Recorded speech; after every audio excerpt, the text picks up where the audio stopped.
السلام عليكم ورحمة الله وبركاته. عاملين ايه يا حلوين؟ يا رب تكونوا بخير. كل سنة وانتم طيبين بمناسبة شهر رمضان. يريد تقولوا الدعاء الجميل ده: اللهم سلمنا لرمضان وسلمه لنا وتسلمه منا متقبلا يا رب العالمين. وربنا ينصر اهلنا في غزة ويجعل شهر رمضان شهر النصر والخير ليهم.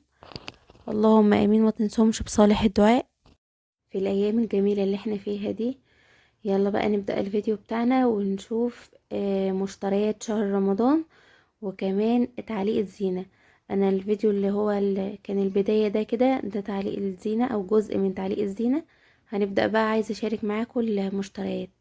انا هنا اول حاجة شريط التابلو اللي انتوا شايفينه ده كده، بيتعلق على الحيطة، بس انا شارياه ديكور للتصوير بتاع المطبخ. شكله جميل جدا، الاسود في الذهبي تحفة.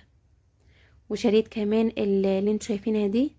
المشتريات اللي في الفيديو ده مش بتاعت السنة دي بس، بتاعت السنة دي، في جزء من السنة دي وفي من السنين اللي فاتت يعني.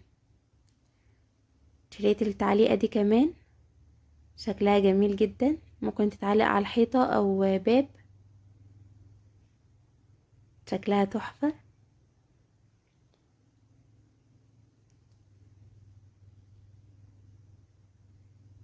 ودي بقى زينة اللي هي المثلثات اللي بتتعلق. شريط الشكل اللي انتوا شايفينه شكلها مختلف، القصة بتاعتها مختلفة وشكلها جميل. ودي تقليدية اللي انتوا عارفينها. وشريط الشكل ده كمان شكله حلو جدا. ودي ميدالية كده، نفس الصورة اللي على الزينة. ودي بقى كده الفوانيس بتاعت الأولاد. ده فانوس كده بتاع البنوتة الصغيرة، جدتها كانت جايبهولها، شكله جميل جدا. ودي بقى الفوانيس بتاعت البنات الكبار.